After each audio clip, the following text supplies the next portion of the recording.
Não é porque o paciente está com níveis pressóricos mais baixos que esse paciente se encontra em choque. Nós tínhamos um conceito mais antigo em que choque era uma pressão definida menor do que 90, uma pressão sistólica menor do que 90, uma pressão média menor do que 65, uma queda de 40 milímetros de mercúrio da pressão habitual do paciente.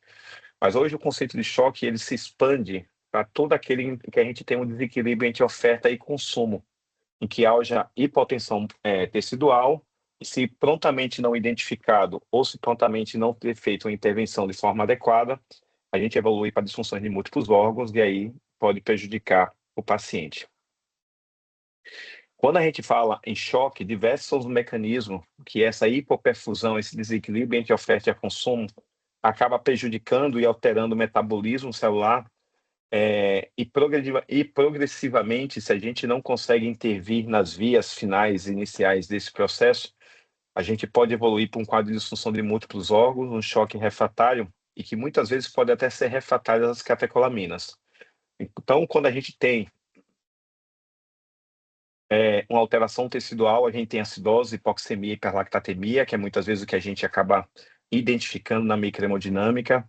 Isso acaba levando à desregulação da produção do metabolismo de óxido nítrico. A gente vai ver mais adiante que tem uma medicação específica que a gente utiliza nessa via, mas também temos ativações de canais sensíveis ao potássio, nós temos ainda uma produção exagerada de radicais livres, e por diversos mecanismos, né, da manutenção dessa perfusão, a gente vai promover uma diminuição da responsividade a catecolaminas. A gente vai ver que as catecolaminas são as principais drogas vasoativas, vasoconstrictoras, que a gente vai utilizar no nosso dia a dia. E todos esses mecanismos fisiopatológicos vai levar a um choque vasodilatatório refratário e que, a depender do ponto no qual a gente consegue identificar e fazer a intervenção, pode ser que a gente consiga mitigar a progressão para um estágio mais final, ou muitas vezes a gente não consegue agir de forma adequada, aumentando a morbidade e a mortalidade desses pacientes. Muitas vezes, a gente considera ainda, né, a despeito que a gente mudou muito a fisiopatologia do choque, a despeito que a gente entendeu mais os mecanismos macro e hemodinâmicos, a gente foca no choque como um quadro de hipotensão e quando a pressão arterial média está mais reduzida. A pressão arterial média é importante, tá? Ela tem diversos fatores que a gente pode identificar. Quando estou analisando um contorno de onda de pulso, eu consigo ver a pressão sistólica do paciente, em que me reflete diretamente ou indiretamente o volume sistólico que aquele ventrículo esquerdo está bombeando. Eu tenho, na verdade, a pressão arterial diastólica, que me favorece quando você tem a irrigação no período diastólico das coronárias, e isso pode impactar na função cardíaca. Uma pressão diastólica mais baixa, uma pressão de pulso mais alargado, pode me indicar um estágio de síndrome de baixo de alto débito e até, na verdade, de vasodilatação. Uma pressão de pulso mais pinçada, uma síndrome de baixo débito. Mas a gente tem que entender que a PAM não é um substituto da perfusão. Garantir que o APAM esteja acima de 65, garantir que o APAM esteja acima de 70, 85, não é sinônimo de perfusão. Não é detalhe, né? Ultimamente eu tenho me debruçado muito na fisiopatologia do retorno venoso, que é algo que vem crescendo bastante. Não é o detalhe, mas a perfusão tecidual, ela é muito mais complexa, né? A pressão arterial média, ela é importante, mas a pressão de perfusão tecidual, ela é dita muitas vezes pela diferença entre a pressão arterial média e a pressão de fechamento críticos das arteríolas pré-capilares. E essa diferença, né, as drogas vasoativas podem agir nessas artérias pré-capilares, essa diferença é que vai promover uma irrigação, a perfusão adequada do órgão. E para que a gente consiga ter um metabolismo microcirculatório adequado, além da pressão de fechamento crítico presente nas artérias pré-capilares, eu tenho que entender que a pressão sistêmica, né, ou a pressão venosa contida nas capilares e nas vênulas sistêmicas, elas, na verdade, perfazem 70% a 30% do volume circulante no nosso organismo. E quando a gente vai estudar fisiopatologia pelo Gaito, hoje está uma tendência, hoje ou há alguns anos, tem uma tendência de a gente acredita que, na verdade, é a força de contração do ventrículo esquerdo que é o motor que vai promover o fluxo dentro desse sistema de vasos capacitantes. O ventrículo esquerdo contrai, promove a injeção dentro da aorta, vai para os capilares, passa para o sistema venoso e volta pelo retorno venoso para o coração direito. Mas há uma tendência, há uma crítica a isso, que, na verdade, a pressão arterial média gerada pelo ventrículo esquerdo, ela não explica toda a fisiopatologia ou fisiologia do retorno venoso e não explica, na verdade, muitas vezes, as pressões contíguas nas partes venosas. E acredita-se, por uma teoria da fisiopatologia, que, na verdade, talvez o retorno venoso, que é uma diferença entre essa pressão sistólica de enchimento e a pressão do átrio direito, seja mais importante para promover todo esse motor desses vasos comunicantes. E é por isso que hoje, quando a gente trabalha em cardiologia, cardio-intensivismo, terapia intensiva com pacientes com choque, a monitorização da pressão venosa central, a monitorização da pressão do átrio direito, o quanto que isso pode fazer uma congestão venosa, e eu fazendo o impedimento desse fluxo das veias periféricas para o átrio direito, pode impactar na avaliação e na condução do choque do meu paciente. Então, a gente não pode considerar, diversos são os mecanismos que podem prejudicar a perfusão, e a pressão arterial média, apesar de ser importante dentro desse mecanismo fisiopatológico de vasos comunicantes, diversos são os fatores como disfunção endotelial, comunicação intercelular prejudicada, pressões no leito venoso, pressão pré-capilares, isso pode prejudicar, e mesmo pacientes adequadamente ressuscitados em termos da sua pressão arterial média, eles podem manter perfusão tecidual inadequada. Então, a correção da PAM não necessariamente melhora o fluxo sanguíneo microcirculatório.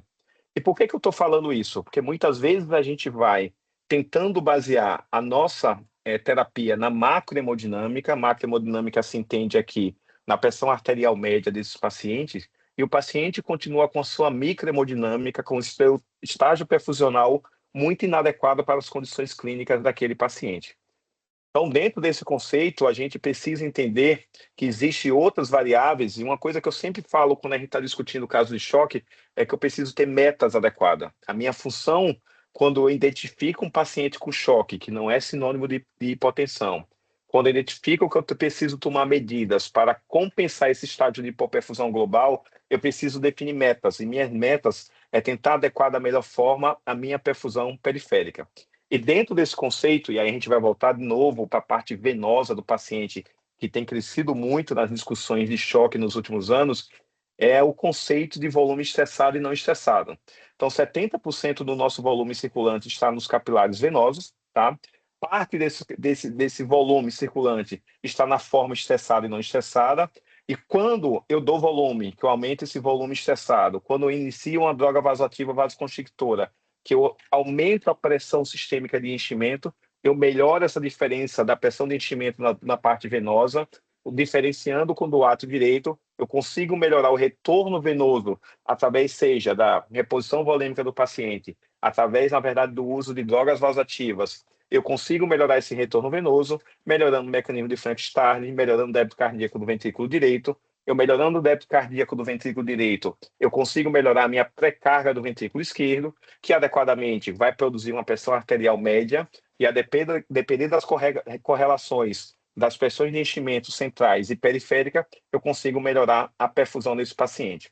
Então, um conceito que a gente precisa deixar claro, agora com 10 minutos de aula, é que quando eu entro com droga vasoativa, principalmente os vasoconstrictores, eu não estou apenas aumentando a resistência vascular periférica, aumentando a pressão arterial média desse paciente, mas principalmente eu preciso entender que, além disso, um fator super importante é que eu aumento o recrutamento hídrico presente no sistema venoso, e isso é um dos principais mecanismos, além do aumento da resistência vascular periférica, de melhora do débito cardíaco desse paciente. E aí, a gente está falando de pressão arterial média, a gente está falando de alguns limites de pressão arterial média, mas a gente precisa entender qual é o limite, né? Quais são os parâmetros ou qual é a meta que eu tento, na verdade, buscar para esse paciente. O primeiro conceito é que talvez eu não tenha uma meta fixa, cada paciente, a depender do seu estado hipoperfusional, eu preciso avaliar a beira-leito, qual talvez o melhor nível para esse paciente, mas em termos de evidência, a gente precisa definir dois estados. Primeiro, qual é o limite mais baixo da pressão arterial média que possa estar impactando na minha mortalidade? Nós temos dois principais estudos que talvez baseiam as principais orientações que a gente passa a gente tentar ter uma meta de pressão arterial média nos pacientes críticos é que, primeiro, quanto mais tempo foi verificado nesse trabalho de 2005, que quanto mais tempo o paciente permanecia com a pressão arterial média abaixo de 65, ele tinha uma pior mortalidade em 30 dias.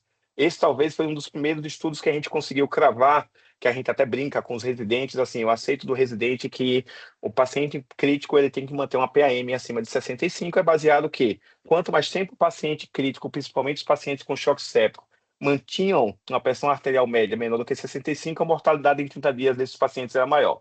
Por outro lado, daria a impressão, se a gente não conseguisse entender a fisiopatologia do que está acontecendo, beleza, se o paciente tem uma PAM abaixo de 65, aumenta a mortalidade, se eu deixar 65, 70, 80, 85, 90, enfim, talvez eu conseguisse progressivamente aumentar a minha capacidade de recuperação desses órgãos. Mas os trabalhos eles não indicam isso.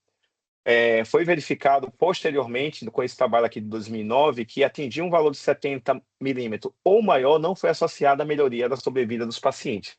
Então, se por um lado eu aumento a mortalidade com a PAM abaixo de 65, uma PAM acima de 70 milímetros não confere, na verdade, uma melhora de sobrevida nesses pacientes críticos. Um outro conceito que a gente vê muito no dia a dia, que a gente discute, né, eu preciso aumentar a pressão naqueles pacientes hipertensos mais crônicos, eu preciso aumentar a pressão porque esse paciente está com a oligúria, está com a diurese reduzida, está piorando a função renal. A gente tem 3 trabalhos aqui, são trabalhos pequenos, trabalhos observacionais, que, na verdade, eles não conseguem sustentar esse tipo de fala, esse tipo de análise fisiopatológica dentro da nossa prática diária. Então, eles foram escalonando, eu mantive o paciente com a PAM de 65, depois escalonava com a PAM de 75, depois escalonava com a PAM de 85, e o que se observou foi que não houve mudança no clearance de creatinina, não houve aumento do débito urinário, não houve alteração na resistência reativa renal desses pacientes. Apenas um estudo, que é o terceiro estudo aí do gráfico que vocês estão vendo, entre a pressão do aumento de 65 a 75, eu consegui ganhar um pouco mais de débito cardíaco. Isso corrobora, se a gente conseguisse dar uma orientação geral para todo mundo, que a gente deveria usar droga vasoativa para, pelo menos, manter uma PAM em torno de 65 a 70. André, eu não posso aumentar essa PAM para 75, ou no paciente vasopatopata, que ele tem uma vasodilatação, porque ele não consegue metabolizar os vasodilatadores endógenos, depende do paciente. Se você verificar que mesmo quando você recupera a PAM, com essa base indicativa que a gente tem na literatura, o paciente mantém sinais de hipoperfusão tecidual, você pode, naquele paciente específico, fazer pequenos trials de aumento, mas sempre não é só aumentar a PAM, né? Tentando ser um substituto, entre aspas, de uma pressão de perfusão adequada para esse paciente, mas verificar como os parâmetros de microhemodinâmica desse paciente, ele se comporta, até para tentar ver qual vai ser a melhor média para aquele paciente de forma específica. O que eu posso dizer é que, como orientação geral, eu não posso definir que eu estou aumentando a PAM só porque o paciente é hipertenso, eu vou aumentar para 80, 85, sem ter, na verdade, um racional de microhemodinâmica, de perfusão para esses pacientes. 2 trabalhos mais recentes que eu acho que a gente precisa deixar bem claro na discussão, justamente porque isso é uma coisa que a gente, no dia a dia, a gente vê muito bem falando, são 2 trabalhos bem clássicos. Um é de 2014, que é o Sepsipan, que justamente foi avaliar se uma pressão nível pressórico, como recomendado habitualmente, em torno de 65 a 70, ou um nível pressórico mais aumentado, para tentar ver se conseguia melhorar o recrutamento periférico, melhorar a perfusão, teria alguma diferença em termos de mortalidade, em termos de sobrevida ou disfunções orgânicas. Então, eles pegaram cerca de quase 800 pacientes, né, pacientes com choque séptico, e randomizaram para 2 grupos. Um grupo ficaria com a pressão média ali entre 65 e 70, que é a recomendação que a gente tem atualmente, e um grupo randomizava para manter um nível pressórico mais elevado, entre 80 e 85. E o que se observou é que, dentro dos endpoints primários, não teve diferença em termos de mortalidade total em 28 dias, e mesmo nos endpoints secundários, não teve diferença em termos de mortalidade em 90 dias, e não teve diferença em termos de sobrevida de órgão. Então, por isso que hoje, a priori, né, de uma forma geral, individualmente, a gente precisa estar beira-leito para ver como o nosso paciente responde. A nossa meta de recomendação é manter uma PAM em torno de 65 a 70 para os pacientes. E aí, vocês poderiam me perguntar, André, e os pacientes mais idosos? Será que aqueles pacientes mais idosos que têm uma rigidez vascular aumentada, em que a gente sabe que prejudica a perfusão tecidual, será que esses pacientes não teriam benefício da gente titular para níveis pressóricos mais elevados através de drogas vasoativas desse paciente? Então, tem esse estudo que é de 2025, é desse ano, de maio desse ano, que é o OPTE-PRES, que justamente tentou avaliar essa pergunta nos pacientes mais idosos, acima de 65, se não me falha a memória. E que se observou que eu aumentar ou tentar buscar níveis pressóricos mais elevados, mesmo nessa população, de uma forma geral, tá? De uma forma mais disseminada, não trouxe nenhum tipo de benefício em termos de probabilidade de sobrevida, inclusive o grupo controle, ele tinha melhor sobrevida do que o grupo intervenção, que era aumentar os níveis pressóricos, e o grupo de intervenção teve menor dias de ventilação livre de catecolaminas, ou seja, se eu estava dando mais catecolaminas para aumentar os níveis pressóricos, esses pacientes ficavam mais tempo sob o uso de catecolaminas. Eles ficavam mais tempo em ventilação mecânica, eles ficavam mais tempo em terapia renal substitutiva, tá? E numa análise secundária, né, nos pacientes, no subgrupo de paciente com sepse, aumentar a pressão de forma mais elevada, deixar níveis pressóricos mais elevados nesse grupo de paciente, aumentou até a mortalidade. Então, hoje, se eu posso dar uma recomendação inicial para que a gente consiga identificar esses pacientes e tentar tratar a hemodinâmica, é que buscar uma PM em torno de 65 e 70, e de forma inicial, talvez seja a recomendação mais atual ou mais embasada na literatura. Quando eu falo de droga vasoativa, tá? Eu já falei isso antes, e ainda assim, não é só entrar com nora, doutor, a pressão está baixa, entra com nora, aumenta a nora, aumenta de 5 para 10, aumenta de 10 para 15, aumenta de 20 para 25. Quando eu entro com droga vasoativa, a gente tem que ter dois princípios básicos, né? Iniciais, pelo menos, tá? Que é otimizar a pressão arterial média, sabendo que a pressão arterial média, per si, não é sinônimo de perfusão adequada para o paciente, e otimizar o débito cardíaco. Lembrar, quando eu tenho um débito cardíaco, o débito cardíaco é um produto da frequência cardíaca pelo volume sistólico, e o volume sistólico ele depende principalmente de três componentes: da pré-carga, da contratilidade e da pós-descarga. E quando eu entro com droga vasoativa, né, eu consigo recrutar esse volume não estressado, como a gente falou, da parte do retorno venoso, melhorando o retorno venoso desse paciente, então eu melhoro a pré-carga. Quando eu entro com droga vasoativa, eu aumento a resistência vascular periférica, aumento a pressão diastólica e melhoro a pressão arterial média desse paciente. Alguns tipos de drogas vasoativas, catecolaminérgicas principalmente, eles podem ter aumento da resistência vascular periférica e aumento da contratilidade, que eu vou aumentar a contratilidade e melhorar o débito cardíaco. E lembrar, eu estou tentando melhorar o meu volume, minha pré-carga, eu estou tentando melhorar minha contratilidade, eu estou tentando melhorar minha pós-carga para tentar melhorar o débito cardíaco com um objetivo. Se eu digo para os senhores que choque é um desequilíbrio entre oferta e consumo, eu estou tentando melhorar a minha oferta de oxigênio através de melhora do débito cardíaco e suas múltiplas variáveis para tentar melhorar a perfusão tecidual desse paciente. Então, quando eu falo que eu estou entrando com droga vasoativa, eu não estou tentando entrar com droga vasoativa para ter um número mágico e que ninguém se incomode lá na UTI porque a pressão está mais baixa, está mais elevada. Eu estou entrando com droga vasoativa para melhorar a perfusão do paciente, né? Por outro lado, a gente tem até pacientes, principalmente aqueles pacientes cardiopatas graves, no qual pressões, níveis pressóricos que a gente considera, entre aspas, baixos, 8 por 6, 9 por 6, muitas vezes nesse cardiopata crônico não promove nenhum tipo de alteração perfisual. O paciente tem uma macrohemodinâmica adequada, está urinando, está consciente. O paciente tem uma microhemodinâmica adequada. Tudo bem que microhemodinâmica nos pacientes cardiopata ele precisa de um raciocínio um pouco diferente, mas ele não tem nenhum tipo de alteração perfisual, está caminhando na UTI, não tem hipotensão postural, e muitas vezes a gente quer tratar números, né, dentro dos nossos vários ambientes de paciente crítico sem entender o que está acontecendo.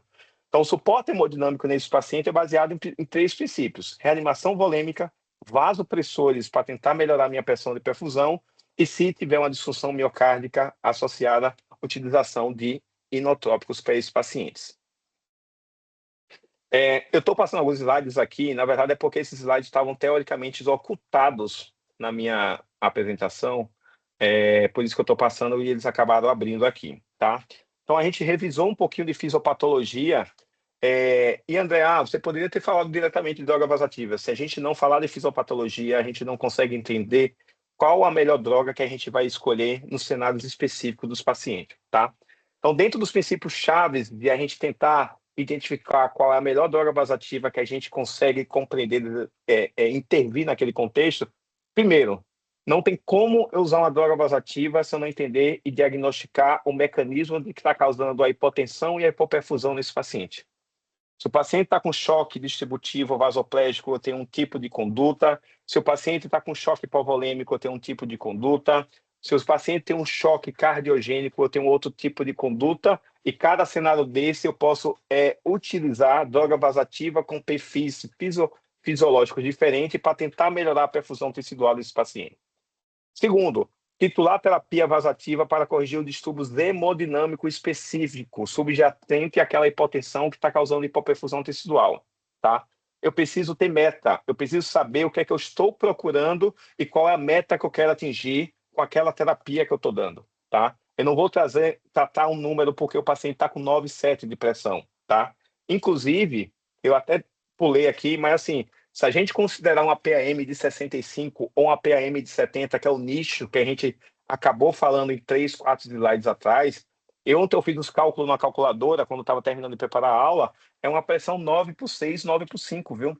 Então, muitas vezes as pessoas vão te abordar porque a pressão está 9 por 5, está 9 por 6, a PAM está com 65 ali, e a gente, no ímpeto de levar a pressão para um 12 por 8, a gente acaba exagerando na quantidade de droga vasoativa para esse paciente, inclusive até piorando a morbidade desse paciente. Droga vasoativa não é só vaso, droga vasoativa é recrutamento de volume estressado, é aquele volume que está no sistema venoso do paciente, que performa a maior parte do volume circulante desse paciente, e talvez hoje mais importante, o retorno venoso é mais importante do que, na verdade, o lado esquerdo do coração.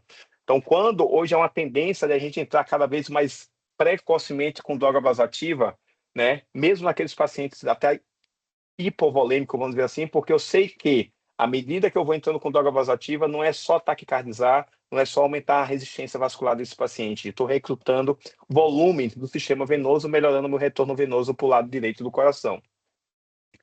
Outra coisa, a gente precisa ter alvo, assim que o alvo foi atingido e que as metas forem contempladas e o processo subjacente foi controlado, eu preciso desmamar a droga vasoativa. Algumas drogas vasoativas, elas têm um mecanismo de taquifilaxia, ou seja, depois de 2, 3 dias, 4, 5 dias, esses pacientes vão perdendo a capacidade de responder àquela droga, muitas vezes para manter um número que a gente não tem uma meta bem definida, a gente fica progressivamente aumentando a quantidade de droga vasoativa para esses pacientes por conta do fenômeno de taquifilaxia. E, lógico, o acesso central e o monitoramento da linha arterial são essenciais para a gente ter uma análise muito mais adequada. Não que seja a condição inicial, uma prerrogativa inicial para todo mundo, né? A gente sabe que a gente pode utilizar a droga vasoativa numa fase inicial em acesso periférico, mas o acesso central, além de me conduzir uma segurança na administração dessa droga vasoativa, eu tenho uma análise hemodinâmica associada a isso. Os mecanismos de ação são diversos, eu tenho diversos receptores que podem ser influenciados aí na utilização das mais diversas drogas vasoativas. Eu tenho os receptores alfa-1 adrenérgico, que estão principalmente na musculatura lisa dos vasos, seja periférico, renal, coronariana, e a sua ação vai promover uma vasoconstricção sistêmica e dessa forma aumentando a resistência vascular sistêmica do paciente. Eu tenho os receptores alfa-2, que estão principalmente na musculatura lisa e no sistema nervoso central, tá? Ativação desse receptor, ao contrário do receptor alfa-1, que vai promover uma vasoconstricção, a ativação do alfa-2, um agonismo do alfa-2, vai promover uma diminuição da liberação de catecolaminas, e aí, contrariamente, vai promover mais vasodilatação e sedação e até diminuição da resistência vascular periférica desse paciente. Exemplo disso é a conidina, até o Precedex, que é um alfa-2 agonista. Eu tenho os receptores beta-1 adrenérgico, que estão principalmente na musculatura cardíaca, e a sua ativação vai melhorar a contratilidade, vai melhorar a frequência cardíaca desses pacientes, tá? Dessa forma, se aumenta a frequência cardíaca, aumenta a contratilidade, ele vai aumentar o débito cardíaco, né? E pode promover, até por um mecanismo reflexo, até uma vasodilatação periférica, principalmente pela utilização dos receptores beta-2, que estão tanto na parte renal como na parte de musculatura periférica, e quando as drogas beta-adrenérgicas atuam e tiver ação com beta-2 adrenérgico, eles vão promover uma vasodilatação, a diminuição da resistência periférica, que dentro de um contexto de choque cardiogênico, eu tenho uma droga dessa que aumenta a contratilidade e diminui minha resistência vascular periférica, eu consigo melhorar o acoplamento ventrículo arterial do paciente e tentar melhorar, fazer uma melhor perfusão adequada para esse grupo de pacientes. Além desses mais famosos, alfa-1, alfa-2, beta-1, beta-2, que é praticamente o que a gente acaba utilizando muitas vezes na prática clínica, nós temos receptores DOPA, tá? Que estão presentes na musculatura lisa também. Isso aqui é tudo a musculatura do vaso, tá? E os receptores DOPA, na verdade, na dependência da sua dose que vai utilizar, ele pode aumentar o cronotropismo, ele pode aumentar a frequência cardíaca para esse paciente, e ele pode causar não os receptores periféricos com a vasodilatação. Nós temos receptores de acetilcolina, nós temos receptores de fosfodiesterase 3, também na musculatura lisa, que vai promover aumento de contratilidade e vai diminuir também, vai causar vasodilatação para esse paciente. E talvez nos últimos 10, 15 anos, a presença dos receptores de vasopressina, V1, V2, também na musculatura lisa, causando vasoconstricção para esse tipo de paciente. Essa é uma tabela clássica que a gente vê na maioria dos livros de fisiopatologia, de fisiologia do sistema cardiovascular, em que tenta determinar quais são a intensidade dos efeitos das diversas drogas vasoativas que a gente utiliza na prática clínica, tá? Seja na frequência cardíaca, seja na pressão arterial média, seja no débito cardíaco, seja na resistência vascular periférica do paciente, tá?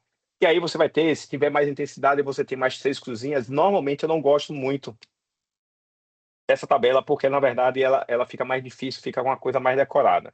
No entanto, eu gosto muito mais de tentar entender, através desses gráficos, de qual vai ser a predominância, independente se é 2 ou 3 pontos ali em termos de classificação. Na tabela aqui, ou no gráfico, ou no quadro aqui do lado esquerdo, eu tenho no eixo vertical, tá? De um lado, o extremo, drogas que são vasoconstrictoras, e do outro lado, drogas que são vasodilatadoras, tá? Então, eu tenho as drogas que são mais vasoconstrictoras, ou têm seu poder de vasoconstricção de forma mais acentuada, a fenilefrina, que é uma coisa que a gente não tem de forma habitual, e a vasopressina. Eles são vasoconstrictores que a gente diz puro. Eles não têm efeito praticamente sobre inotropismo, então eles são vasoconstrictores, aumentando a resistência vascular periférica. No outro extremo, nós temos os vasodilatadores puros, como a gente tem o nitro pulseado, tá? Tem uma linha horizontal que parte da metade, dessa linha vertical, que é onde a gente vai tentar identificar os efeitos inotrópicos positivos. Então, acima dessa linha horizontal, eu tenho as drogas que têm efeito tanto vasoconstrictores, aumentando a resistência vascular periférica desse paciente, quanto o efeito inotrópico, aumentando a contratilidade desse paciente. Abaixo dessa linha, eu tenho as drogas que têm efeito vasodilatadores, e, por outro lado, eu tenho as drogas que, além da vasodilatação, podem ter um efeito inotrópico. Então, assim, a gente vê aqui a norepinefrina, ela está mais próxima dos extremos ali da vasoconstricção, é uma nora que tem uma potência vasoconstrictora importante, mas como ela também atua nos receptores beta, ela tem um efeito também inotrópico positivo, que pode ser favorável em alguns casos de choque com disfunção miocárdica. Nesse mesmo lado, acima dessa linha horizontal, nós temos a epinefrina, que tem um efeito vasoconstrictor parecido com a norepinefrina, mas os senhores percebem que eles têm um efeito inotrópico mais acentuado. Alguns países utilizam muito a epinefrina, criança utiliza muito a epinefrina, por conta desse efeito duplo, tanto de um efeito inotrópico muito adequado, associado a um efeito vasoconstrictor, principalmente naqueles pacientes que precisa melhorar o inotropismo no paciente, mas estão com nível espessórico mais baixo. Abaixo tem a dopamina, com efeito vasoconstrictor inotrópico pior do que essas outras drogas, tá? E abaixo dessa linha horizontal eu tenho a dobutamina, pelo seu reconhecido efeito inotrópico. Se vocês compararem, até eles consideram que a epinefrina tem um efeito inotrópico melhor do que a dobuta, tá? Mas como ele está abaixo dessa linha, ele tem um pouco de efeito do que de vasodilatação periférica. E mais abaixo ainda, se aproximando do mais extremo ali da vasodilatação, eu tenho o mirrinone, que tem um efeito inotrópico e tem um efeito vasodilatador. Então, eu poderia classificar as drogas baseados nesses efeitos de vasodilatação e vasoconstricção e inotropismo em drogas inoconstrictoras. Ino de inotrópico aumenta a contratilidade, constrictora aumenta a resistência vascular periférica, tipo a norepinefrina, epinefrina e dopamina.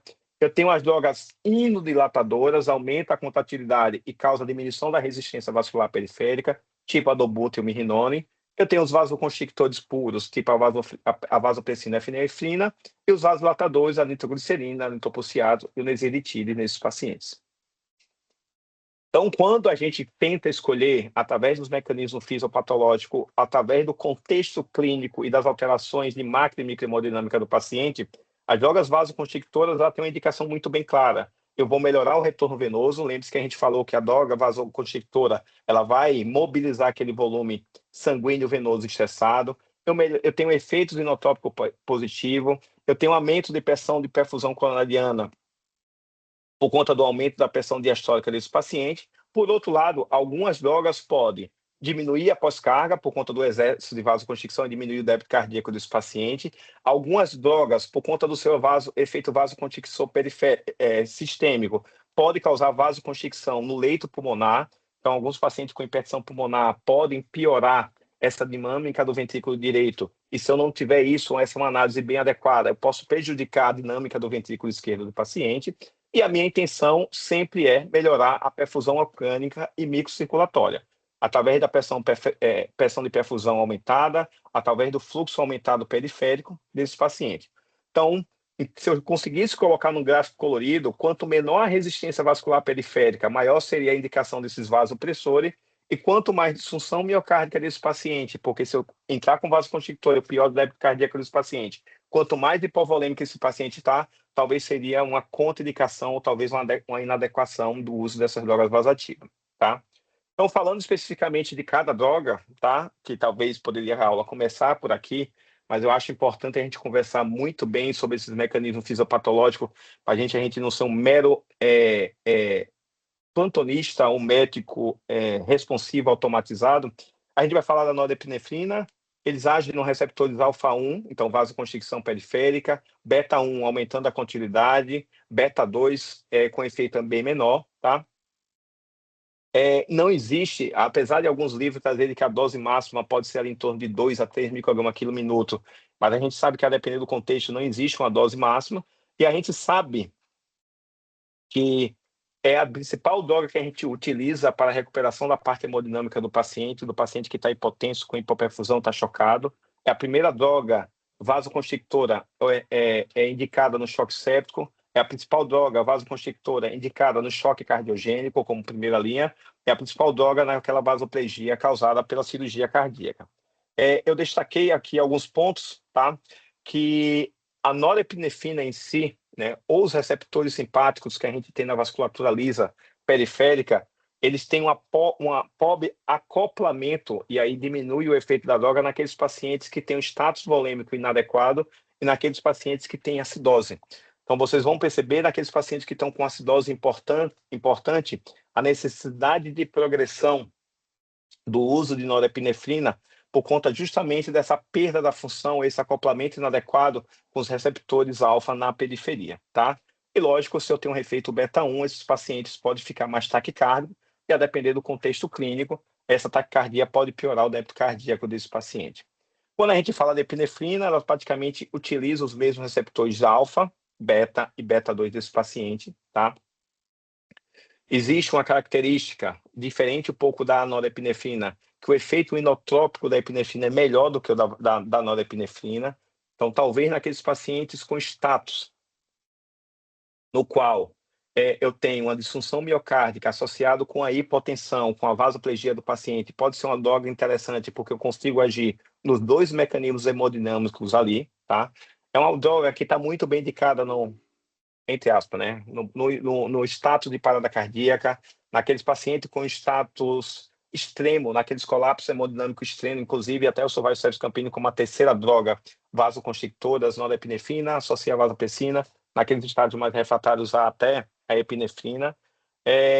Existe uma característica, devido ao seu efeito beta-2, lembrar que o beta-2 ele causa relaxamento da musculatura lisa, Talvez esse beta-2 promova uma vasodilatação pulmonar ou tenha mínimo efeito na circulação pulmonar. Naqueles pacientes com hipertensão pulmonar, pode ser uma droga que tem uma característica vasoconstrictora melhor de poupar a circulação pulmonar e eu talvez não aumentar tanto a pós-carga do ventrículo direito, prejudicando a minha hemodinâmica. Nós temos a dobuta, que é o nosso inodilatador, talvez o que a gente acaba utilizando com a maior frequência. Tem ação beta-1, aumento da contratilidade, aumento da frequência, tem um pouco de beta-2, por isso que pode causar um pouco de vasodilatação periférica, o que no caso de um choque cardiogênico, isso é super interessante para eu melhorar o acoplamento. A literatura fala ali que a dose vai de 2 a 20 microgramas quilo minutos, que é a dose que normalmente habitua. Eu tinha um professor lá em São Paulo que, e alguns textos corroboram com isso, que doses acima de 10 microgramas provavelmente a gente não ganha muito em termos de ganhar, em termos de débito cardíaco. Muitas vezes o paciente fica muito taquicárdico, pode piorar o acoplamento ventrículo arterial desse paciente. Mas, lógico, se a gente tiver o paciente monitorado, a gente consegue saber como é que ficou o débito cardíaco à medida que a gente vai aumentando. Doses acima de 20 microgramas por quilo minuto, muitas vezes são utilizadas nos ergo-estresse, né, no ecocardiograma com estresse, para tentar taquicardizar o paciente e simular isquemia nesses pacientes. E um dado interessante que a gente precisa ter na mente, a gente vê muitas vezes o paciente com 5, 10, 15, 20 dias com dobutamina, não porque a gente deixou lá, mas muitas vezes porque o paciente precisa muitas vezes dessas drogas vasoativas, é a tolerância depois de poucos dias.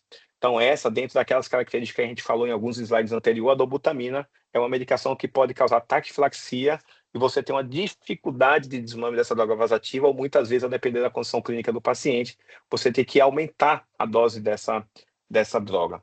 Nós temos o milrinone, que é um outro inodilatador, só que a despeito da utilização da dobutamina pelos receptores simpático-miméticos que a gente já falou para os senhores, aqui o mecanismo de ação é diferente.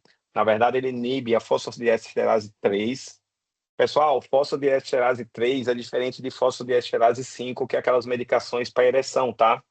Uma vez me perguntaram que, assim, já que a gente está usando mirrinone, eu não posso desmamar com o sildenafil, com mecanismo de ação diferente, já que, na verdade, os dois utilizam a mesma fosfodiesterase?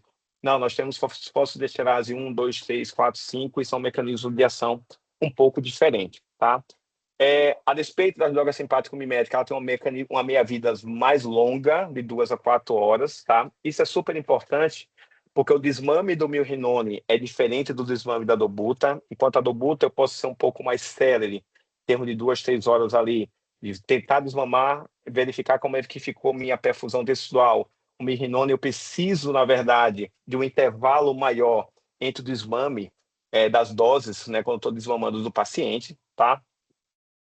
Cuidado com a disfunção renal, como tem eliminação renal, eu preciso ajustar para a função renal. E como ele tem um efeito vasodilatador mais pronunciado, como a gente viu naquele gráfico lá atrás, do que a dobuta, então quando você acumula muito essa droga, você pode piorar a hipotensão do paciente e necessitar de vasoconstrictor.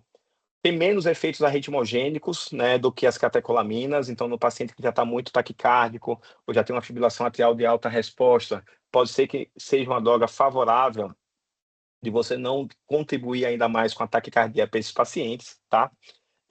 E como ele não utiliza os receptores beta para promover a sua ação, esse é um tipo de droga que muitas vezes, quando o paciente com insuficiência cardíaca crônica chega usando beta-bloqueador, está em choque cardiogênico, e tem todo um mecanismo que aqui não vale a pena mencionar, é uma medicação que eu posso utilizar o efeito inotópico desse paciente, porque ele inibe a fosfodiesterase 3, mesmo que o paciente esteja tomando beta-bloqueador, tá?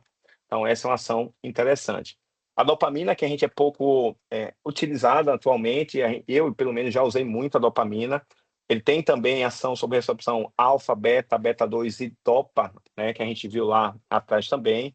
E a depender do range, né, da concentração que você está dando, se você está dando até 3 microgramas por quilo minuto, ele tem um efeito praticamente periférico por um agonismo do receptor dopaminérgico, promovendo melhora do fluxo renal, fluxo hispânico, fluxo periférico. De 3 a 10 tem um predomínio, né, de ação beta, e acima de 10 um predomínio de ação alfa.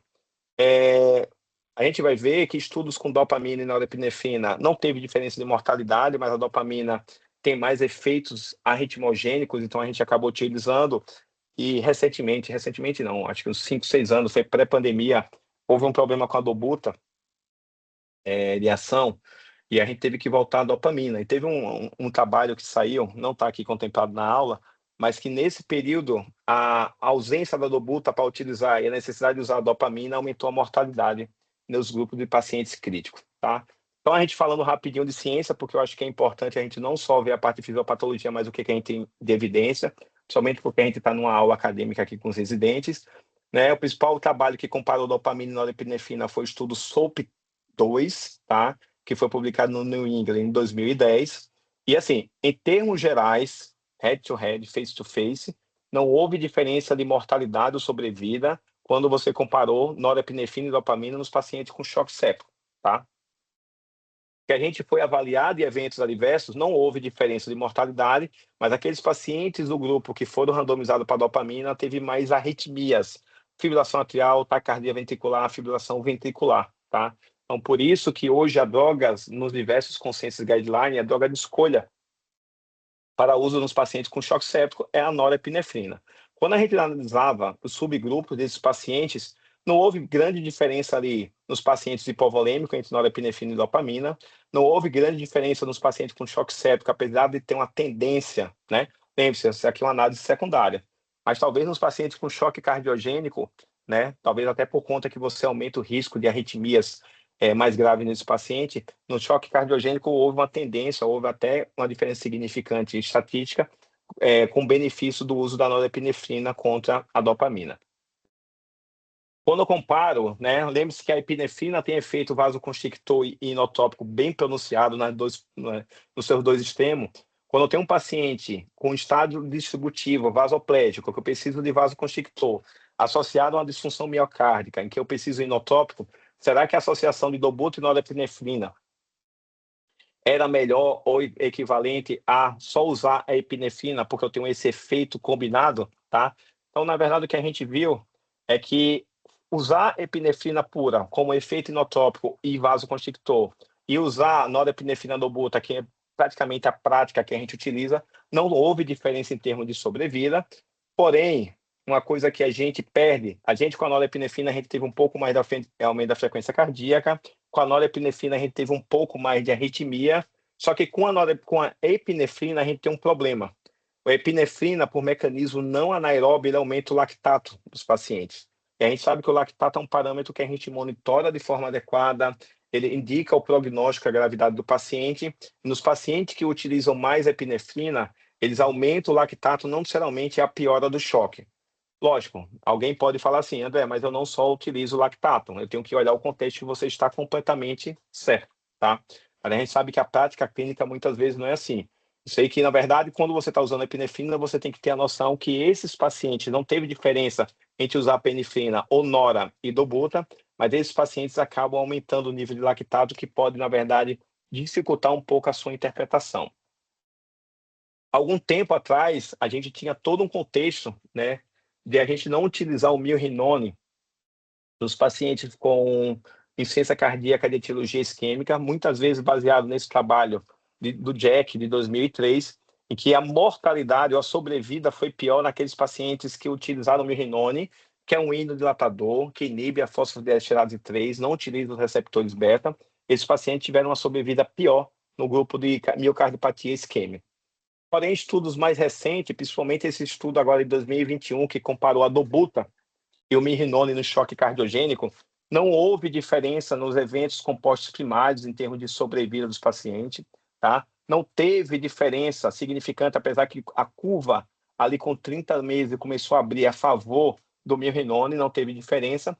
Mas o mais importante que eu queria trazer esse estudo, não houve diferença de você utilizar mirrinone ou dobuta, mas também não houve diferença em termos de pior cenário naqueles pacientes com miocardiopatia isquêmica. Então, a gente pode utilizar, lógico, monitorando, porque não piora a isquemia e a função ventricular desse paciente. Até agora, a gente falou das principais drogas que a gente utiliza, né? Aqui em Sergipe, a gente utiliza a próxima, que é a vasopressina. Eu acho que de até uma forma até maior. A vasopressina é uma medicação mais cara em termos dos vasoconstrictores que a gente falou até agora. Na Europa, tem uma certa um uso um pouco menor, até por conta do custo, tá? Eles, ao contrário dele não agir nos receptores simpático mimético, ao contrário deles não agirem na inibição da fosfodiesterase 3, ele utiliza mecanismo diferente através dos receptores V1 e V2, tá? Ele é um vasoconstrictor puro, né? Ele não tem efeito inotrópico, ele está naquela linha vertical, lá naquela parte superior. A gente utiliza ali uma dose fixa em torno de 0,04 unidades, chegando a 2,4 unidades hora. Nos pacientes com vasoplegia pós-SEC de cirurgia cardíaca, existem alguns trabalhos que utilizam doses maiores de 5, 6 unidades hora dessa droga. Lembrar que, como é um vasoconstrictor potente, quanto maior a dose que eu estou utilizando, piores são os efeitos colaterais que podem advir dessa. Então, isquemia mesentérica, isquemia de membros inferiores, isquemias periféricas, principalmente quem já tem doença arterial periférica, é importante. E tem um detalhe fisiopatológico, fisiológico dessa droga, é que justamente, ao contrário dos receptores simpático-miméticos, que eles não conseguem ter uma ação adequada em paciente com hipocalcemia, em paciente com acidose, os receptores V1 e V2 aí, aparentemente não tem nenhum tipo de ação da acidose para tentar diminuir o efeito da droga. Então, naqueles pacientes com acidose importante, a associação de vasopressina ela é super bem-vinda, porque ela consegue garantir o efeito vasoconstrictor, que muitas vezes é mitigado, diminuído com o simpático mimético. Como não tem, o receptor de V1 é praticamente periférico, não tem na circulação pulmonar, talvez é uma medicação que naqueles pacientes com hipertensão pulmonar, que talvez a norepinefrina possa causar vasoconstricção e piorar a pós-carga do ventrículo direito, pode ser uma droga interessante, né, como vasoconstrictor inicial naqueles pacientes com hipertensão pulmonar e disfunção de VD, para não prejudicar a hemodinâmica do lado direito do coração.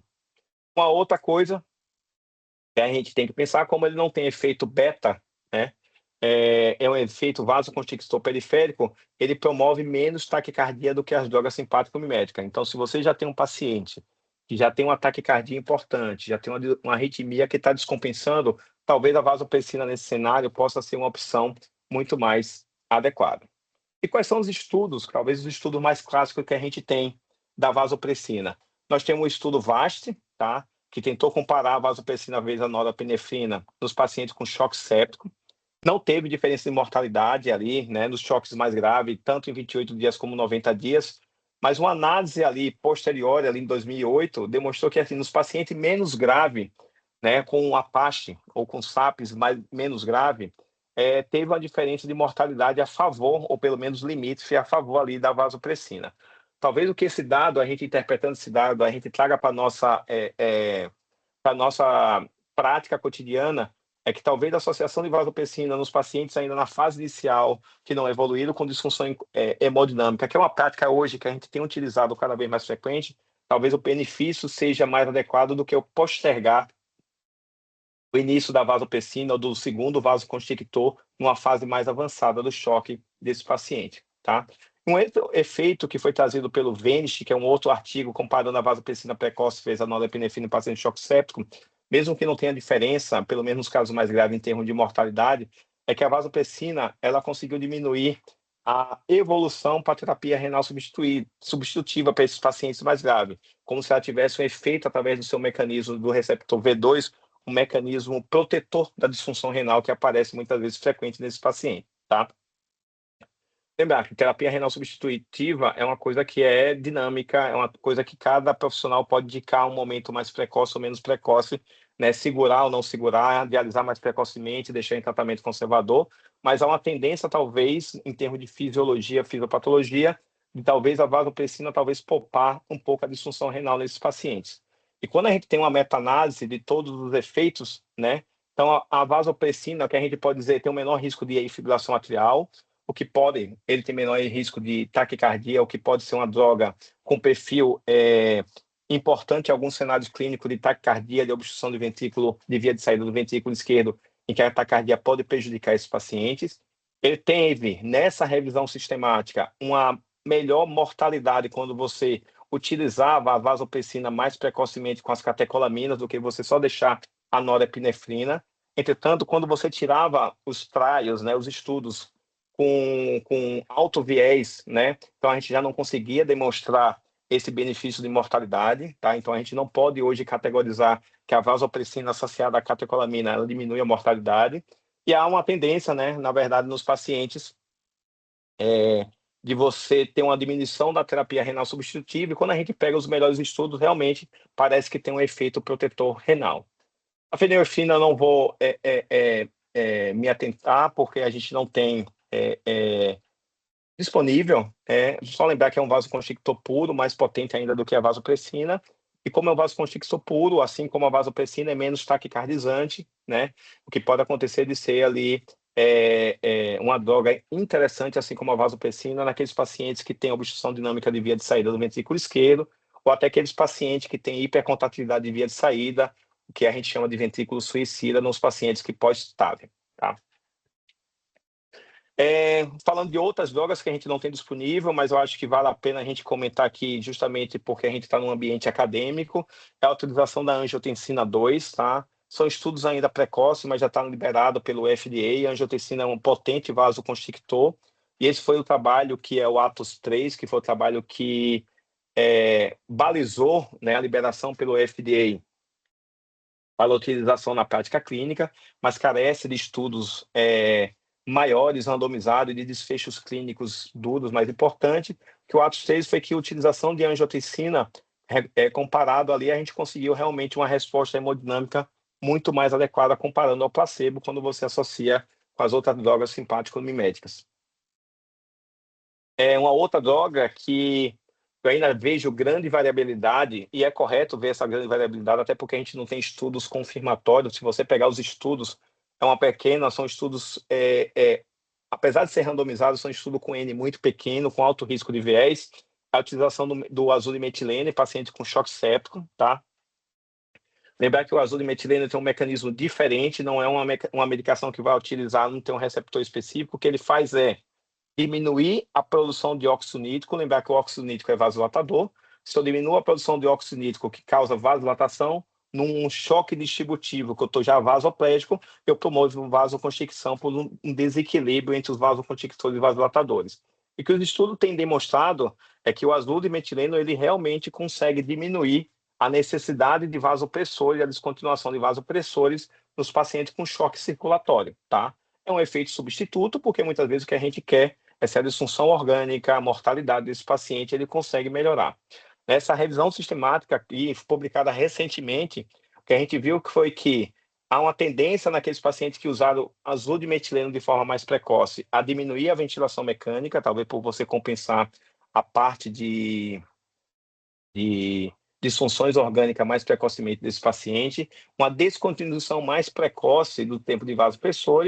E se eu tiro esse paciente da ventilação mecânica, se eu tiro mais rapidamente o vasopressor, há uma tendência de melhorar a estada, diminuir a estada dentro da unidade de terapia intensiva.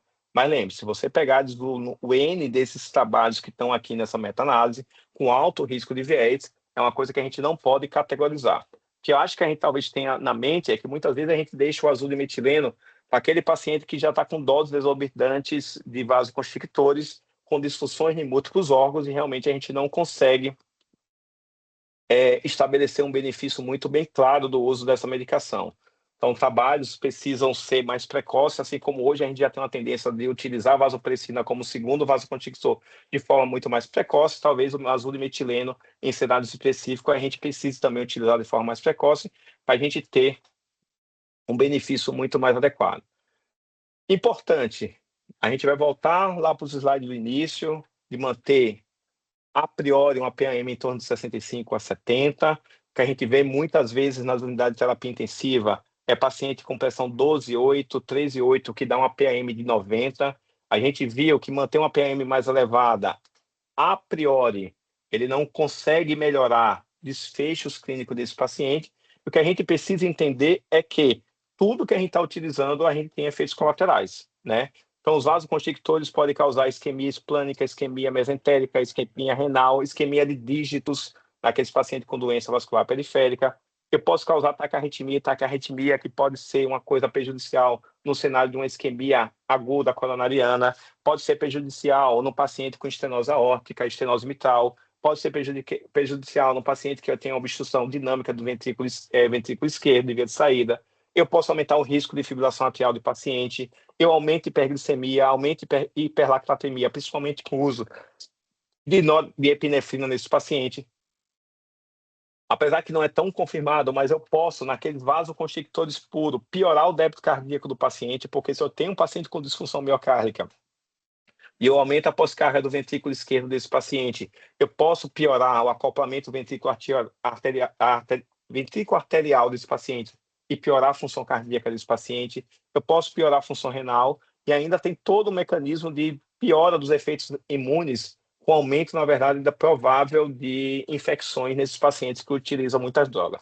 Não está aqui na apresentação, mas a utilização de droga, o que eles chamam de sobrecarga ou carga de vasoconstrictores ou de drogas que a gente está utilizando para manter níveis pessoais mais elevados, eles aumentam a mortalidade por conta desses efeitos colaterais, tá? Então, quando tem um choque em progressão, depois que a gente viu a fisiopatologia do que está envolvido na perfusão e de como eu posso recrutar, depois que eu vi a fisiologia de como essas drogas estão agindo, quando tem um choque em progressão, não é racional ou não é das mais adequadas posturas de boa prática, eu só estou aumentando essas drogas vasoativas, tentando atingir um hábito, um alvo que muitas vezes eu não consigo mensurar de forma adequada. Então, quando eu estou com choque e progressão, sempre tente verificar a causa do choque, né? Revisitar, mesmo que você já tenha um diagnóstico firmado, o paciente entrou com a pneumonia, está com choque séptico, mas será que com essa piora da perfusão intestinal, será que não fez uma disfunção miocárdica pela sepsis, né? O paciente está com choque séptico, mas evoluiu com TEP, piorou o ventrículo direito, aumentou o PVC, aumentou a pressão pulmonar. Então, toda vez que o paciente está com piora, que não tem uma resposta adequada à terapêutica racional que você está utilizando, o primeiro passo é descobrir se tem uma nova ou uma concomitante causa de choque. Um segundo passo é avaliar a possibilidade de você estar subestimando a pressão arterial média desse paciente. Inclusive, é recomendado naqueles pacientes que estão utilizando drogas vasoconstrictoras mais em progressão ou com doses elevadas, e doses elevadas é discrepante na literatura. Alguns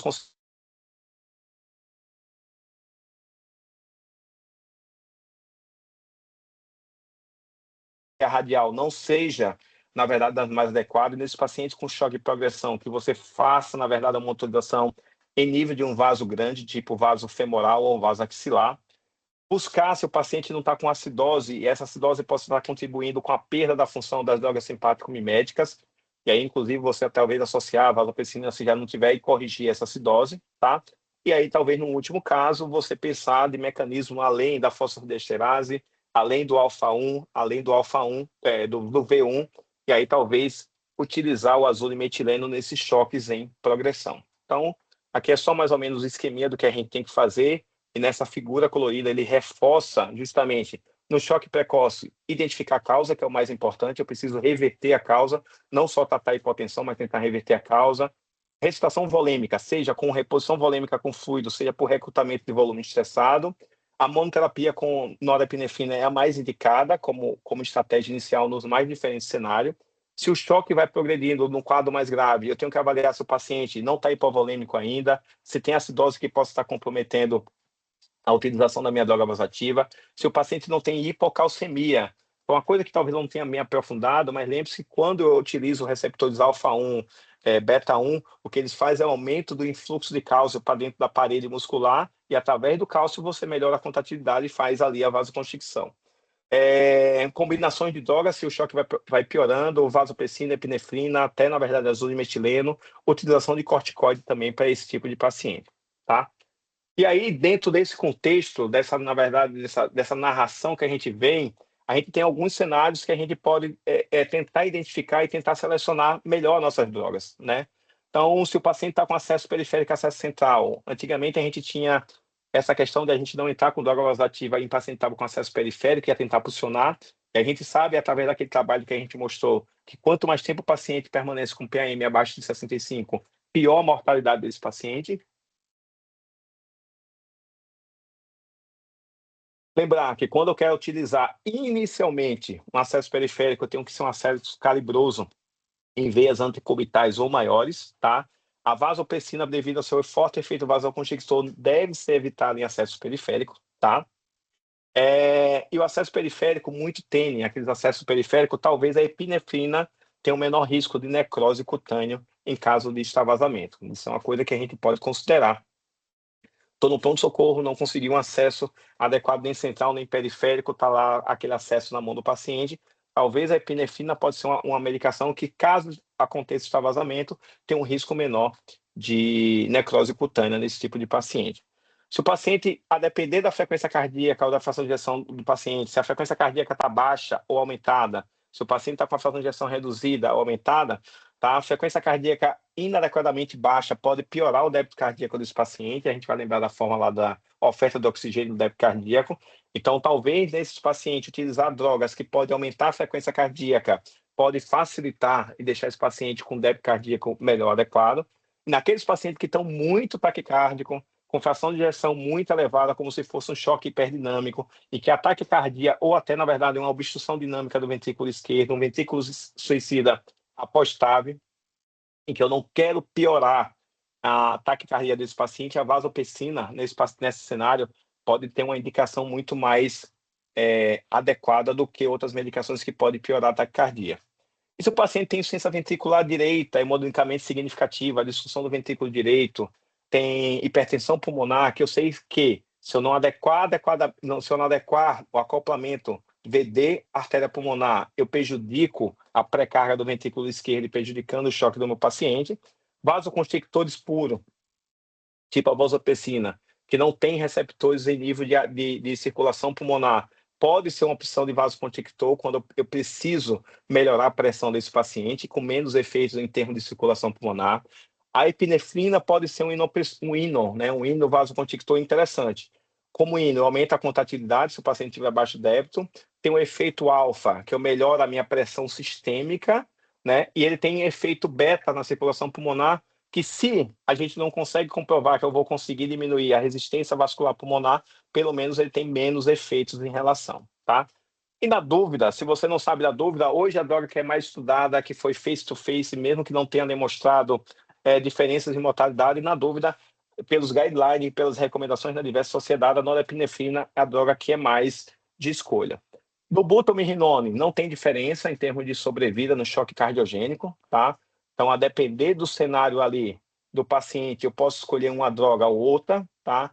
Lembrar que se eu quero, por exemplo, o paciente está com um beta-bloqueador, talvez a mirinone, por conta que agir nos receptores da fosfodiesterase, possa ser uma medicação com a escolha mais adequada. Naqueles pacientes como de hipertensão pulmonar e disfunção de VD, o mirinone também pode ter um efeito melhor.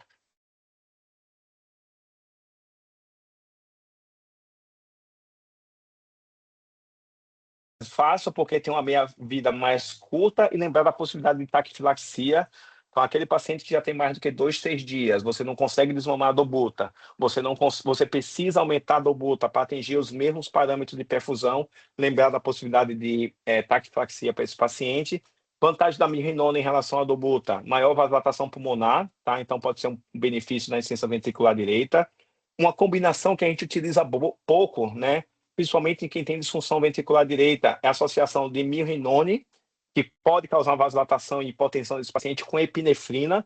Então, eu estaria melhorando por 2 mecanismos diferentes, né, a epinefrina com mirinone, o inotropismo, aumento da contratilidade desse paciente, e a epinefrina poderia contrabalancear o efeito de vasodilatação e hipotensão do mirinone. Pode ser usado o mirinone a despeito ali da dobuta, então, nos pacientes com beta-bloqueador.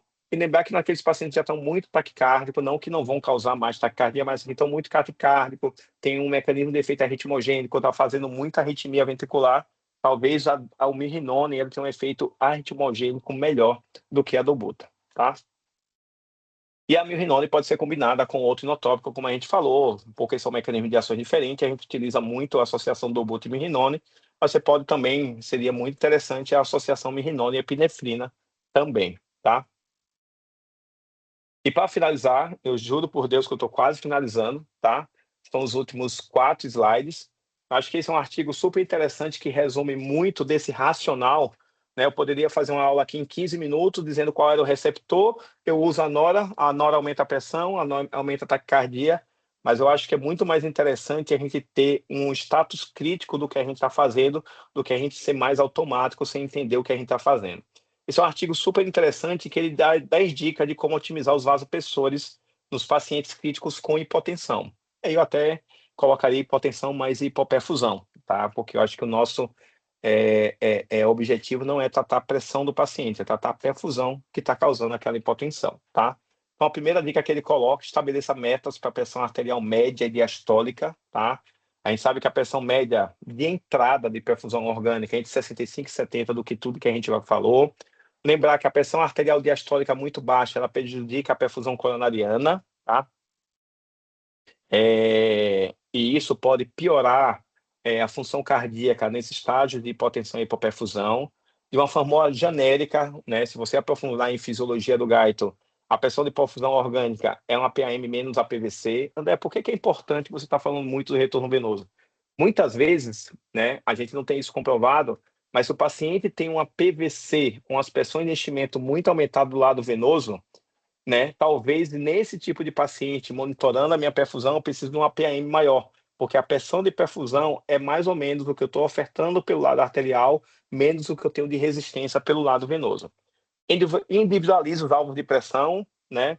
A PAM de entrada, ou a PAM de perfusão orgânica de entrada, é uma PAM que a gente viu no estudo em torno de 65, 70. E aqui eu ressalto mais uma vez, 65, 70, se vocês forem fazer a conta, é uma PAM de 90 por 50 para 60, 85, 90 por 60 para uma PAM de 70. Então, quanto mais droga vasoativa, e a gente vê muitas vezes os pacientes com 12, 14, 15, usando, pior a mortalidade, pior os efeitos colaterais desse paciente. E aí a gente deixa naqueles pacientes que com essa pressão de perfusão, você já otimizou a volemia e o paciente mantém perfusão tecidual inadequada, fazer pequenos ensaios de PAM mais aumentada, principalmente naqueles pacientes que têm um retorno venoso diminuído, paciente vasoplégico que nem os hepatopatas, eu posso aumentar para 75, 80, sempre monitorando a perfusão, ver como é que está a minha macrohemodinâmica e minha microhemodinâmica.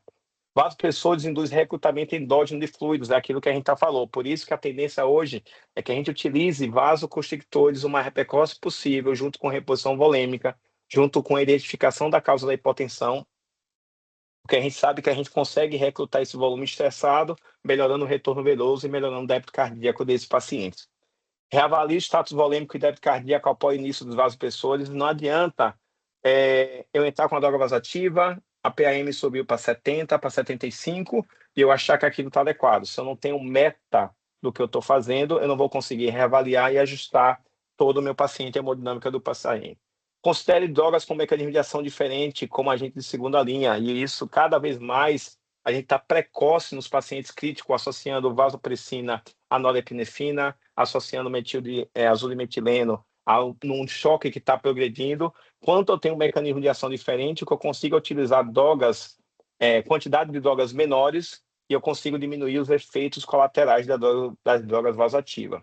Considero acrescentar hidrocortisona em pacientes com altas doses de vasopressores. Se a gente pegar o Survive Sepsis Campaign, aqueles pacientes que a gente já utilizou com a segunda droga, que eles recomendam ali em torno de 0,25 a 0,5 de nora, para a gente utilizar, a gente já tem que começar a pensar em utilizar hidrocortisona.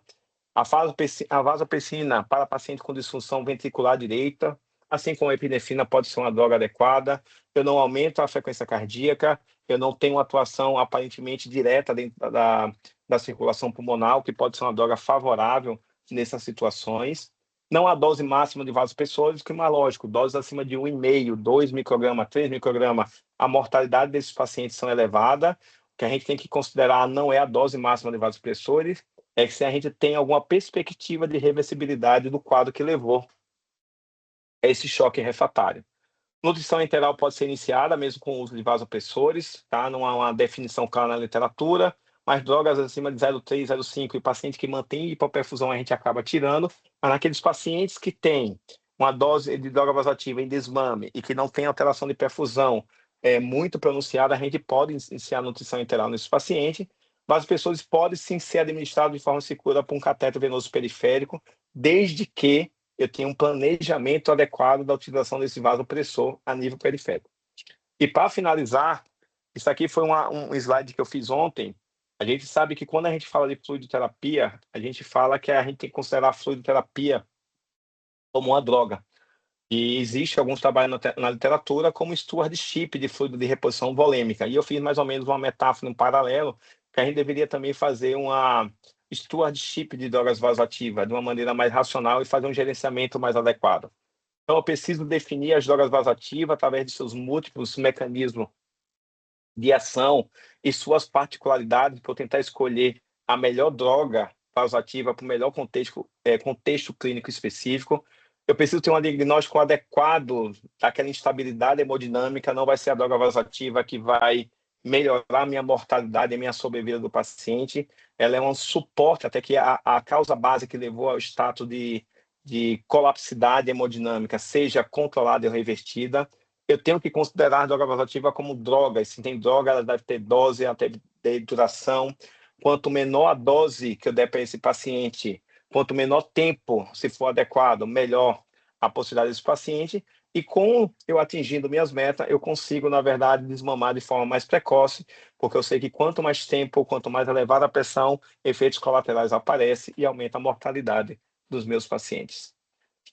Então, pessoal, era isso. A aula ficou um pouco mais prolongada, né? Mas eu acho que tinha muito mecanismo, né? Talvez eu tenha frustrado algumas pessoas de não dizer assim, eu usa Nora se tiver com 0,25, usa vasopressina se tiver com vasopressina, use com metileno, né? Mas eu acho que é mais importante a gente conhecer a fisiopatologia e as diversas particularidades das drogas e eu tentar adaptar ao meu contexto clínico e à minha realidade nos mais diversos cenários. Eu acho que é isso. Obrigado.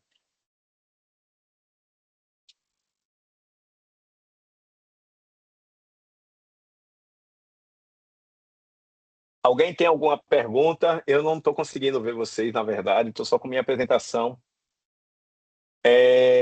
Pode ter ficado várias dúvidas, tem algumas coisas que mereceria aula à parte, como fisiologia do retorno venoso, que é fantástico, tá? Meninos, eu não sei, eu não estou conseguindo vê-los, mas se alguém tiver dúvida, alguma coisa relacionada a algum cenário específico, ou até mesmo alguma coisa relacionada de como eu faço na prática, como é que eu penso, né? Eu dei as ferramentas para você pensar e, lógico, que cada um vai pensar de uma forma diferente, né? Mas estamos abertos a perguntas. Tamara, você que eu vi que você bateu palma, então pode fazer a moderação aí, viu? Eu tenho uma Nayara quer dúvida. falar. Então, Nayara, fala. Tamara vai ser a moderadora oficial, né? Vai ser a moderadora oficial, exato. Então, uma dúvida que eu tenho, na verdade, é mais relacionado mesmo a como vocês fazem na prática, né? Não só o doutor André, mas os demais aí que trabalham em locais diferentes, porque a gente acaba pegando muito do preceptor, né? Pelo menos eu sigo muito a linha dos meus preceptores. E aí, como na CARD a gente roda muito com o doutor Luiz, ele não gosta assim da adrenalina. E às vezes a gente se vê com a dobuta já em uma dose alta e a gente fica assim tentado a usar a adrenalina, até pensando em melhorar o inotropismo, né, associado ali ao eu sei, doutor, não vou falar mal do senhor não. Associar ali o inotropismo da adrena para tentar melhorar mesmo, assim, porque às vezes o paciente não tolera o Mirinone, e eu preciso de algo a mais para aquele choque cardiogênico, para aquele inotropismo. Será que como é que vocês usam a adrena, não usam mesmo assim? Eu sempre fico assim, tentada, sabe, a usar a adrena, e aí eu lembro que doutor Luiz não gosta e me seguro.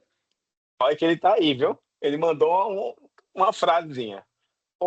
Nai, acho que é uma pergunta super interessante. Eu acho que vai muito de experiência de serviço mesmo. Talvez na Europa o pessoal utilize mais epinefrina, adrenalina. Talvez aqui no Brasil a gente utiliza menos, tá?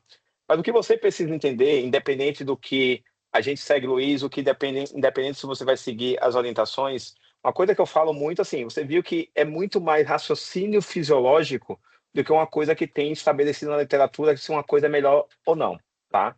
O que eu acho é, dobuta e epinefrina, ela fica esquisita, porque os dois vão atingir os mesmos receptores, vão saturar os mesmos receptores.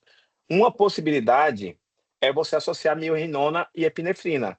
Eu acho que não está certo e não está errado. Eu acho que diante do paciente que você está ali, você está monitorizando o paciente ainda tem um débito cardíaco que está inadequado para atingir a perfusão. Você está usando uma milrinone. Você está usando o milrinone para, na verdade, melhorar o débito cardíaco, que é um mecanismo de ação diferente. Você pode utilizar a epinefrina, porque você, pela literatura, pelo racional fisiológico, tá? Você pode utilizar a epinefrina para tentar segurar até o efeito hipotensor. O que talvez vai ter que ver, o Luiz Fala até colocou aqui, está aparecendo, assim, convença que epinefrina é melhor do que dobuta. Não é melhor, não vai ser melhor. O que você vai ser é um contexto assim, por exemplo, paciente eu entrei com milrinone, paciente eu entrei com milrinone, ele precisa melhorar o débito cardíaco, mas ele começou a ficar mais hipotenso. De você talvez utilizar a epinefrina até para associar um mecanismo de ação que você consiga melhorar o ventrículo desse paciente sem causar tanta hipotensão. Qual é a questão que eu tenho que estabelecer? Lembrar que eu posso deixar esse paciente mais taquicárdico, tá? Lembrar que esse paciente vai aumentar lactato, que é uma coisa que vai aumentar e que pode não estar relacionada à piora, né, da parte de perfusional desse paciente. Eu preciso compreender aquilo que eu estou utilizando e tentar identificar o que pode estar causando no meu paciente, tá? E mais importante do que isso, se você pegar o VIS-score, Vasative Inotropic Score, se você já está com Dobuta em dose máxima, se já está com Mirrinone em dose máxima, se você está pensando em utilizar um outro inotropismo, talvez, na verdade, esse paciente precise de um suporte mecânico.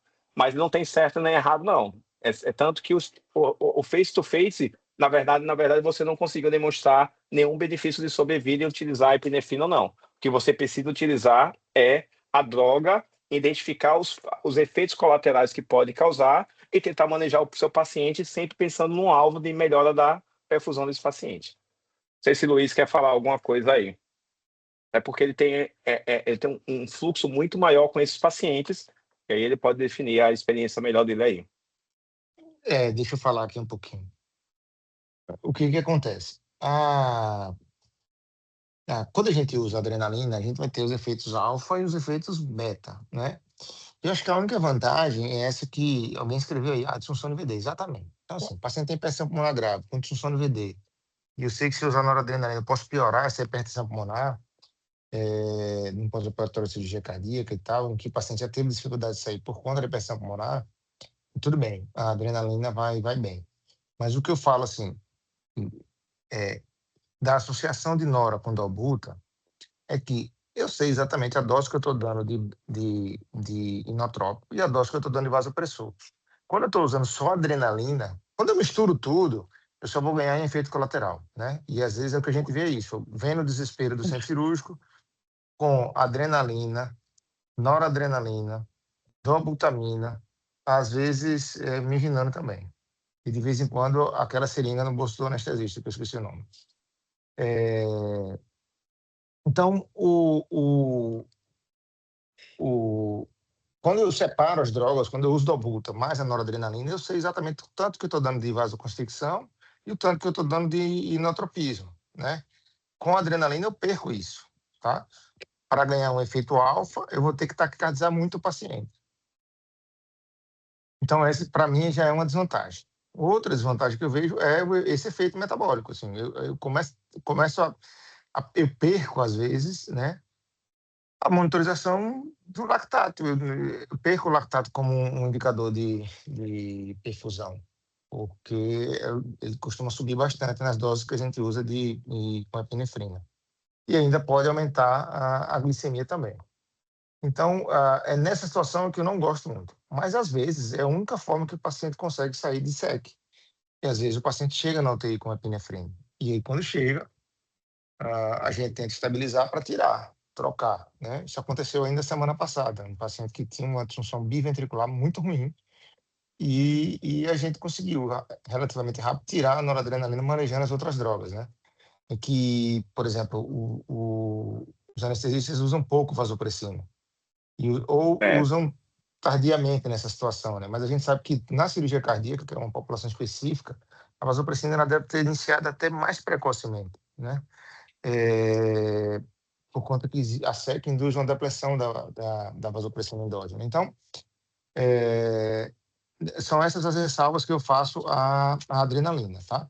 Mas numa situação de hipertensão pulmonar grave, com disfunção de VD, em que eu preciso de inotropismo, aí eu esqueço o lactato. Se não está dando certo com o Dobuta e eu precisar aumentar muito a nora, eu esqueço o lactato e aí eu uso adrenalina. Ou, se o paciente precisar, se o paciente tolerar, a primeira escolha é sempre mirrinona, mas às vezes ele vem muito chocado e não tolera a vasodilatação da Isso. mirrinona, né? Perfeito. E uma coisa, galera, que eu acho que desculpa, no exemplo desses pacientes que precisam de suporte mecânico que a gente teve, muitas vezes o paciente está monitorado, cara, não adianta eu só tentar atingir. Uma coisa que eu coloquei muito, muito na aula é que eu preciso de meta, né? E muitas vezes o paciente está com 10 microgramas de quilo minuto de dobuta, o paciente está ruim, está degringolando, realmente para 15, para 20, associa o mirrinone. Eu lembro que quando eu estou monitorando como é que está se comportando o débito cardíaco, como está se comportando minha resistência, como está se comportando todos os parâmetros hemodinâmicos. Então é o seguinte, se eu estou aumentando droga vasoativa e eu não estou conseguindo compensar o efeito hemodinâmico que eu espero aumentar minha resistência vascular, eu espero aumentar meu índice cardíaco do paciente, como efeitos macrohemodinâmicos para menor. Cara, deixa a menor dose possível dessas medicações, porque elas vão ter efeitos colaterais, né? Principalmente se eu tiver uma monitorização adequada, eu consigo ver qual é a resposta hemodinâmica esperada para aquilo que eu estou fazendo. Se eu tenho uma resposta, não adianta deixar com 20, 40 de dobuta, mirrinona dose máxima, se eu não estou ganhando débito cardíaco, eu vou ter que ter uma outra estratégia. Não vai ser deixar em 20 microgramas que o paciente estava com um índice cardíaco de 1,5, com 10 microgramas, e está com 1,5, com 20 microgramas, não vai eu deixar aquele número de 20 microgramas de dobuta que vai salvar o paciente, tá? Tem uma pergunta de Vitória aqui. Essa é uma pergunta clássica. Quando o paciente está em uso de nora e vasoprestina, qual droga eu devo iniciar o desmame primeiro? Tá? Não existe uma coisa bem estabelecida na literatura, tá? O que se sabe de alguns estudos observacionais é que quando eu tiro a vasopressina primeiro, os pacientes tendem a fazer mais hipotensão. Lembrar que a vasopressina tem uma meia-vida mais alargada, e eu tenho que ser um pouco mais cauteloso no desmame da vasopressina. Então, há uma tendência na literatura, baseada em opinião de especialistas, baseado aqui no que a gente faz. Eu, André, eu tento tirar a primeira nora, deixar numa dose mais baixa, normalmente menor do que 10 microgramas minuto, menor do que 10 ml hora, né? Tento manter a vasopressina, tá? E no segundo momento, quando já está com droga vasoativa com a nora mais baixa, eu começo a desmamar a norapressina, tá? André, isso é certo ou correto? Não, depende. Não tem essa resposta na literatura. E alguém poderia me justificar o seguinte: eu tiro primeiro a vasopressina, mesmo que eu precise aumentar um pouco a norepinefrina desses pacientes, até porque a vasopressina é mais cara e meu hospital ele precisa ter um racional de recurso mais adequado. Ok, pode ser uma justificativa. Mas o que a gente sabe na literatura é que eu tirar a vasopressina primeiro, esses pacientes tendem a evoluir mais com hipotensão e eu preciso aumentar algumas vezes a noradrenalina. Pessoal, mais alguma pergunta? Aqui o pessoal colocou que talvez uma boa indicação da associação de mirrinone com epinefrina, com todas as ponderações bem adequadas que o Luiz Flávio fez, é daqueles pacientes hipotensos que ainda têm hipertensão pulmonar, disfunção de VD, em que eu tento ali diminuir ao máximo a minha atuação em termos de drogas, em termos da circulação pulmonar, que pode ser bem catastrófico. Para quem faz cardiologia, faz cardiointensivismo, sabe o quanto é difícil tratar um ventrículo direito ruim, né? Então, pode ser uma opção, sempre baseado no racional fisiológico que a gente discutiu durante a aula. Pessoal, mais alguma coisa? Eu acho que a gente se estendeu. Minha voz já foi para o saco. Essa é mais uma noite que eu não conseguirei dormir de forma adequada. Então, se a gente não tem mais nenhuma pergunta, quem quiser os slides para alguma coisa específica, eu compartilho sem problema nenhum. Mas o mais importante é, se eu entender a fisiologia do que eu estou ofertando, se eu entender aonde eu quero chegar em termos de meta de perfusão, eu posso individualizar como vocês fizeram, como Nayara fez, como Lisana colocou aqui, como o Luiz fez. Eu posso individualizar para aquele paciente qual é talvez a combinação, a poção mágica de droga vasoativa para atingir as minhas metas. Se a gente não tem mais perguntas, dou por encerrada. Boa noite e até amanhã.